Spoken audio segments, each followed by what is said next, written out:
ACE tulee englannin kielen sanoista Adverse Childhood Experiences, ja meillä Suomessa vastaavasti puhutaan lapsuuden aikaisista haitallisista kokemuksista. Ensimmäinen aihetta käsittelevä tutkimus tehtiin Yhdysvalloissa vuonna 1998, jolloin sisätautilääkärit Vincent Felitin ja Robert Andan tutkimuksessa havaittiin suora yhteys lapsuuden aikaisten haitallisten kokemusten ja myöhemmän fyysisten ja psyykkisten terveysongelmien välillä. ACE-kokemukset eivät aina tarkoita yhtä suurta traumaattista tapahtumaa, vaan ne voivat olla myös jatkuvia tai toistuvia tilanteita. Tutkimustulokset olivat vakuuttavia. Aineistona oli yli 17 000 aikuista. Tämä alkuperäinen tutkimus on inspiroinut satoja myöhempiä tutkimuksia ympäri maailmaa. ACE-ilmiötä on tutkittu laajasti eri väestöissä ja kulttuureissa, ja tulokset ovat toistuvasti vahvistaneet alkuperäisen tutkimuksen havainnot. Suomessa ACE-tutkimukset ovat vasta lapsenkengissä. HESUP eli Health and Social Support-tutkimus kattaa noin 26 000 suomalaista, ja sen pohjalta sekä Terveys 2000 aineiston pohjalta on saatu myös Suomessa melko samanlaisia tuloksia kuin kansainvälisistä ACE-tutkimuksista. ACE-tekijät jaettiin alun perin karkeasti 3 eri luokkaan, joita ovat väkivalta, laiminlyönti ja perheen monimuotoiset ongelmat. Myöhemmin keskusteluun on nostettu esille myös haitallisten kokemusten moninaisuutta, esimerkiksi yhteisössä koettu poissulkeminen tai väkivalta. Väkivalta voi näyttäytyä fyysisenä, psyykkisenä tai seksuaalisena. Laiminlyönti psyykkisenä tai fyysisenä ja perheen monimuotoisiin ongelmiin kuuluvat vanhempien ero, väkivalta, päihteiden käyttö, mielenterveyden ongelmat ja vankila-aika. Alkuperäisessä tutkimuksessaan Felitti ja Anda lähettivät tutkittaville kyselylomakkeen, jossa kysyttiin tutkittavan kokemuksia ennen 18 ikävuotta.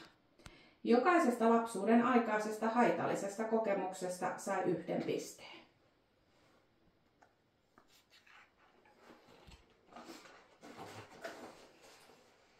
Felittin ja Andan alkuperäisen ACE-tutkimuksen mukaan 67% väestöstä oli kokenut vähintään 1 ACEin ja 12,6% oli 4 tai useampi ACE-kokemus. Suomessa esiintyvyyttä ollaan vasta tutkimassa. Lapsuuden haitallisten kokemusten vaikutukset terveyteen, hyvinvointiin ja sosiaaliseen toimintakykyyn ovat moninaiset. Poimimme opettaja Minna Kuvajaisen kurssivideosta Trauma, ACE, PACE, jälkitraumaattinen kasvu kaavion trauman vaikutuksista ihmiseen. Trauma vaikuttaa kognitiiviseen toimintakykyyn, muistojen muodostamiseen, oppimiseen ja keskittymiseen, päätösten tekoon, kielelliseen prosessointiin ja kielelliseen ilmaisuun, terveyteen ja mielenterveyteen. Kasvattaa riskiä sairastua diabetekseen, sydänsairauksiin, syöpään ja muihin sairauksiin, päihteiden väärinkäyttöön, itsemurhayrityksiin ja sukupuolitauteihin. Tunnesäätelyyn, impulssikontrolli, vaikeus tulkita toisen tunnetilaa, luottamus toiseen ja itseluottamus. Ihmissuhteisiin. Tunnistaa ja muodostaa terveitä ihmissuhteita, luottaa toisiin, ilmaista omia tarpeita ja haluja toisille sekä asettaa rajoja. Käsityksiin ja uskomuksiin. Ydinuskomukset itsestä, toisista ja maailmasta sekä toiveikkuus.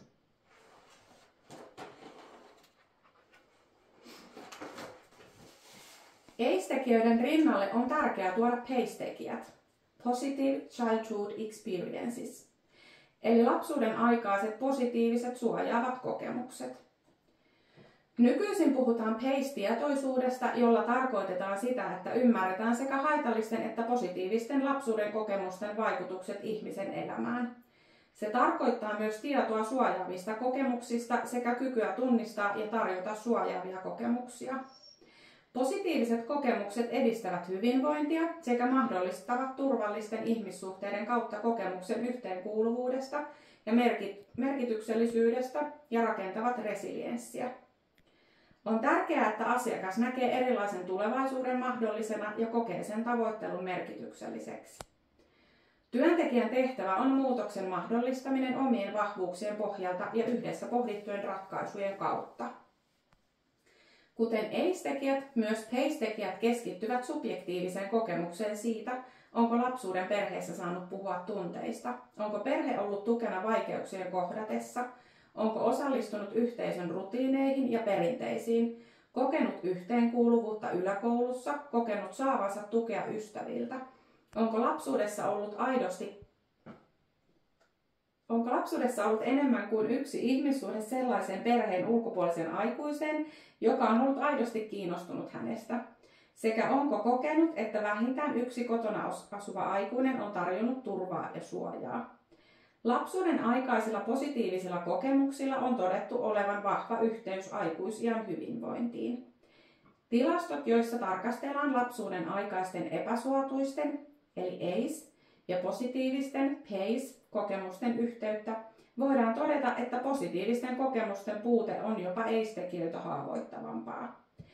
Meistä jokainen ansaitsee tulla kohdatuksi ei vain menneisyyden valossa eikä edes vain tässä ja nyt, vaan toivokeskeisesti parhaana mahdollisena itsenä oman näköistä elämää tavoitellen. PACE-tietoinen ja toivokeskeinen lähestymistapa on ennen kaikkea hyvinvoinnin mahdollistaja niin yksilön kuin yhteiskunnan näkökulmasta.